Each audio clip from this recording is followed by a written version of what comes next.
do. So, I mean, obviously it makes those groups look worse, which makes my group look better because we take stuff down. A little glory hog there. So, but that's just something I think maybe the industry can do a little bit. Be a little more transparent with the fans, because with digital downloading, you kind of need that transparency anyway. So. Listening to them, and I forgot what exactly was the question again. Totally. How? Yeah. Okay.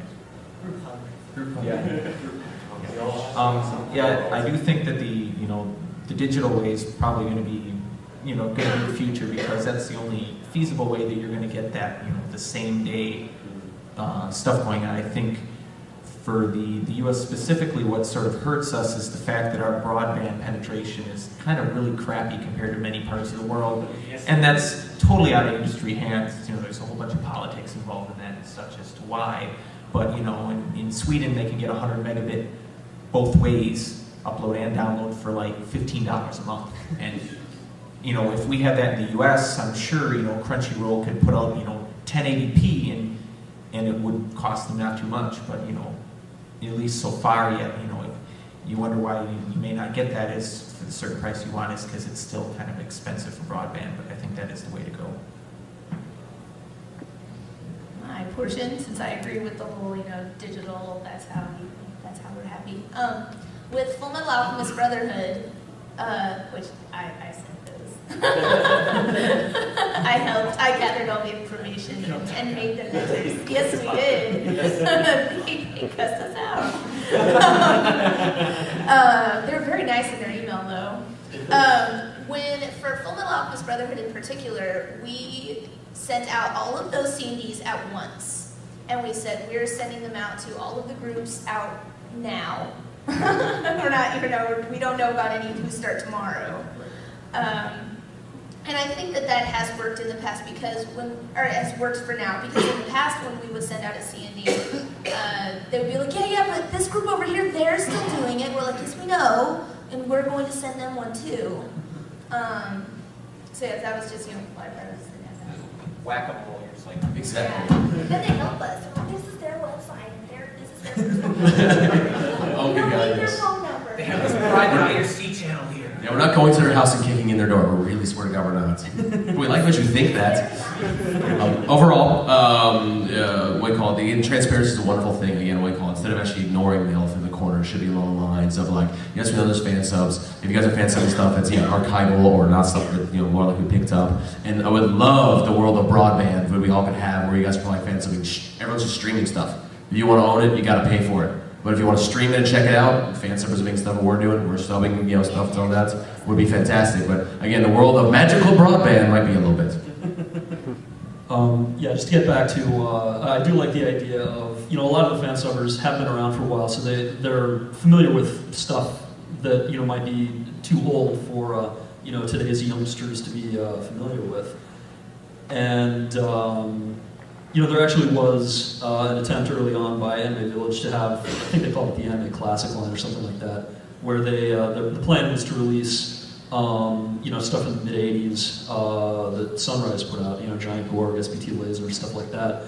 The problem with that was the tape archives in Japan had deteriorated, and they were arguing over who would pay for the restoration costs.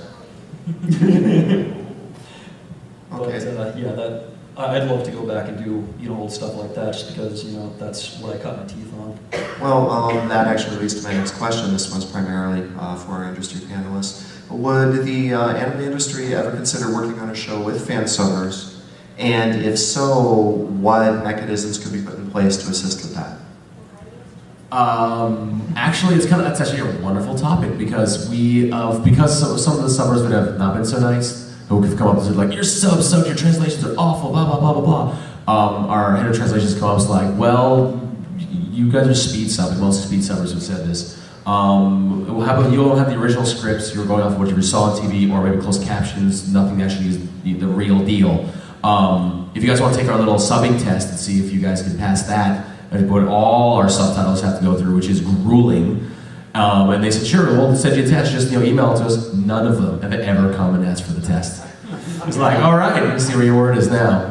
But overall, there has been some people that have been translators who are either in the industry have come from or have been former fansubbers and actually worked somewhere in there. Now, we haven't worked directly with groups, but we've had work people who have been part of groups. And so, again, you guys have had a passion there. And one of the things Funimation wants is we want you to have the experience, but you got to have the passion as well. So for the most part, I don't see us working directly with groups of fansubbers, but I see us working with individuals who were like, hey, I fansubbed and that was awesome, but I want to take it to the next level. Where do I go from there? And it really is in the translation area especially. Okay, well what about in the area of shows that we know are never going to come to the United States? One of the issues would be, let's say a group wanted to find some way to, say, register with or talk with that Japanese company. Would any of the American companies, you think, be willing to assist with that connection? Yeah. If you want to actually find a way to, again, legitimize what we call it, make a full legal subtitle, like, hey, I've, Doraemon for some reason, I want to go subtitle that.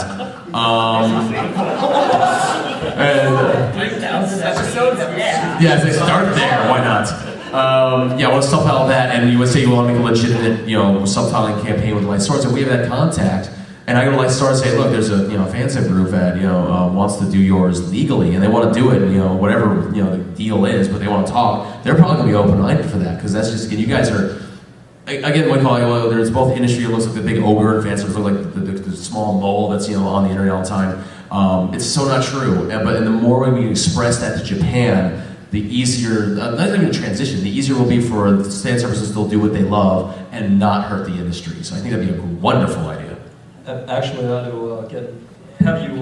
to talk to you about that because there's when I get burned out, doing stuff freelance, I'll go back and, do stuff, translate something that, I enjoyed back in the 80s or 90s. And one of them that I subtitled a while ago just for kicks was, it's basically the Deer Hunter, but with SD penguins. What was that? It's called Penguin Memories. Oh, okay. The two main characters. A small town guy, happens to be a penguin, goes off to Vietnam and comes home with PTSD and tries to put his life back together. A cross between Cat Shit 1 and Disgaea. 3 words, Penguin Fight Club. Oh, wow. Let's see this.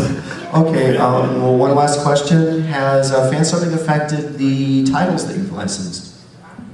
Yes, absolutely. How so? How so? Is especially because if some stuff has been, like by the time it was available to us, if it was fans of the death, everyone's had it, everyone's seen it, we've already seen people love it and then not care anymore about it, there's no reason for us to pick it up because the life cycle's already gone through it, or we'll pick it up, it's lowered the price for the actually do something with it because the overall people have already moved on to some things. So that's also why speed is important to us to pick up titles as they're coming out or as soon as they're available for at least the DVD materials, because if we wait too long, you've moved on to not just that show, but the show after that show.